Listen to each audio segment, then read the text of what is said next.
Hey, stop!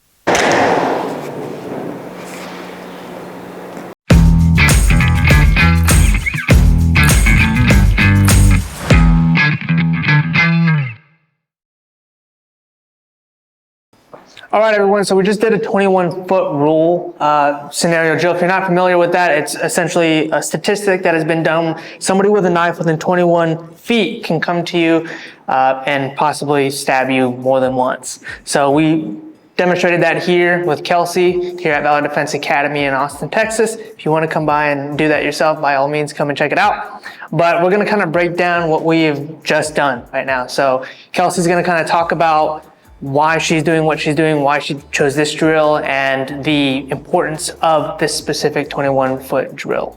So, Kelsey, go ahead. Yeah, so the Tooler drill kind of gets used. A lot of shooters use it, you know, with shot timers and stuff. And it's cool to have less than a 2-second draw, but it's kind of a combination of, can you access your gun? Because if you're like, get hung up in it and you can't access your gun, right? We're probably dead.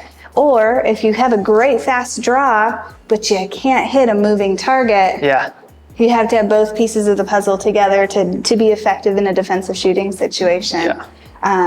So it's also, I always like to incorporate verbal commands. I want people to hear, I want to do everything I can to avoid having to interact with this person. You know, but when I have no other choice, crazy guys running charging towards me with a knife. That's a pretty close case. So did you notice he drew a knife the moment he started running at you, and so you drew, or did you just draw as a precautionary and then saw the knife? So I saw him with a knife, but I didn't choose to draw and engage until he presented himself. You know, and I kind of think, what if he just like pulled out a pocket knife and was like cutting an apple, right? Not until he turned and started charging at me did I start to draw my gun and engage him when he's clearly running towards me with a knife. And it's tough. You gotta think here, and even in training, we're expected to shoot and draw. We know what's coming. We know, okay, I have a shot timer. I need to get these shots off in less than 2 seconds. But when we're like chilling at Walmart with our families or at the farmer's market, or we're not expecting to have to shoot. So you have to also add in that reaction time and that assessing time, that it's going to be like, oh man, it's going to take you a few moments. So that'd be cool if you can have a 2-second draw, but I'd add 2 seconds to that at least for that assessing and that processing. The OODA loop. Zamora.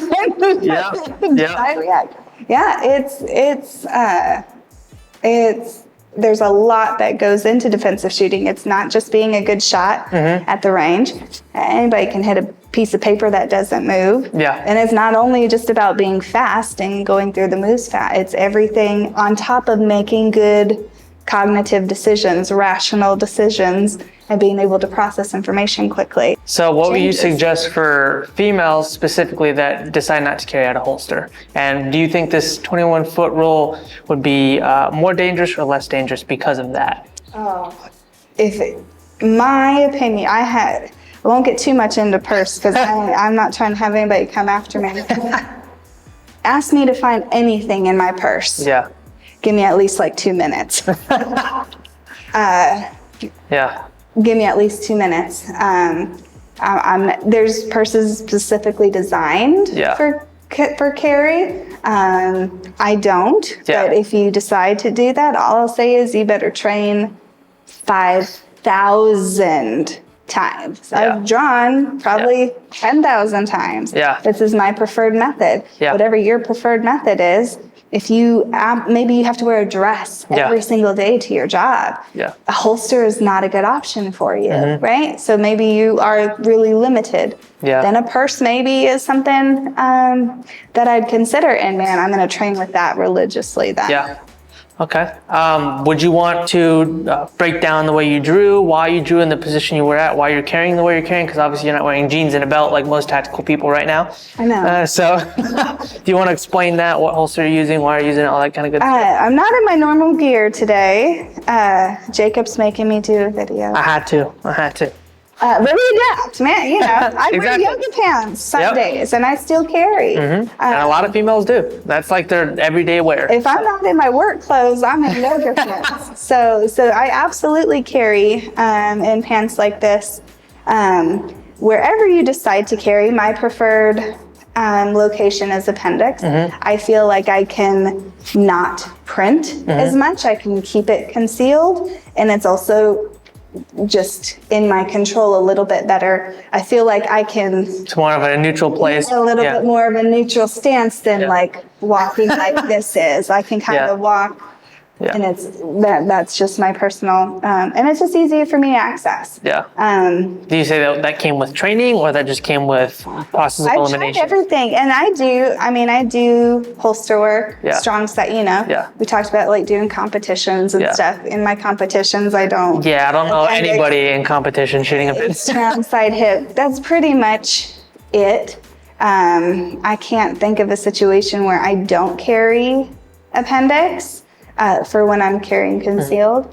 I have one where if I'm like picking stuff up. There's times where I did in private security where like we were moving like boxes and they're heavy, doing this all the time. It starts to get sweaty here and it kind of gets in the way and it could fall out. It could catch a box and pull out.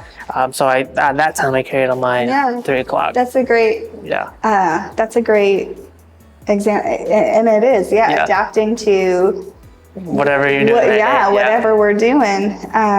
As far as the process of drawing and accessing my gun, most of us don't walk around open, right? And I highly, highly suggest not open carrying for lots of reasons I won't get into right now. So the first part is clearing that shirt. I have to clear the fabric, whatever kind of clothing I'm wearing, I've got to clear very aggressively. If you just kind of like, you're gonna get hung up on that clothing. So we kind of talk about, I kind of refer to it as ripping. Like I'm ripping that shirt as high up as I can in training. I don't even know, maybe I didn't even rip it really high. Kind of don't, we can go back and look at the video, you know, but ripping it really high and establishing your good strong hand grip while it's still in the holster. Because once you pull that gun out, if that one-handed grip isn't solid, the whole grip. Your first shot might be good, your second one's not. No. It's gone. It's not good. So as you pull out, I want to immediately start orienting the gun towards that target. Now within arm's length, you could shoot from the hip. You can't get to full extension. So my barrel's still level with where my target is. I'm gonna get into my two-hand grip somewhere, kind of in this high compressed ready stance. I could still shoot here if someone was right on top of me. All the way out to full extension, my barrel never left the target, right? Always oriented towards the threat. So a lot of things that we see is fishing, where it comes up this way. And that comes with a lot of extra movement and momentum, or the fishing rod or the bowling, all kinds of stuff. But I want to, as fast as I can, orient the gun towards the target, and I want to get that gun in an alignment with my eyesight, where my eyes are naturally going to be focused on the threat. My gun just needs to follow. My muscle memory will take over. My gun just needs to follow where my eyes are looking. I didn't get sight alignment. I didn't get sight picture. I didn't see none. I saw a bald-headed guy running at me with a knife and shot till he went down. Center, I definitely couldn't tell you, oh yes, I was aiming for the left. For the left, what's that body part down there? Liver? I don't know. You know, I couldn't have told you that. Definitely not. You're definitely not gonna, when people say, oh, I'll just shoot him in the leg. I'm like, no, you won't. Yeah. You won't know what you shot or how many rounds you shot. No, I ask people all the time, how many rounds do you think you shot? Yeah. Oh, 2 or 3. I'm like, you shot 7. Yeah. Yeah. You know, I shot till he went down. And in that moment, I didn't even know if it was 2, 3, 4 shots. Yeah. Didn't really know till you told me. Yeah. Any closing thoughts while we close out the video? Anything you want to talk about specifically? Train often. All different kinds of dry fire training, simulated training, live fire training. If you're not training, if you're just going to the range, throwing rounds down on a static piece of paper, you're a hobbyist. You're not a defensive shooter. Yep. My 9-year-old daughter can put rounds on a static piece of paper. You need more than that to be effective. Be better than a 9-year-old. Yes. If you're not, what are you doing with your life?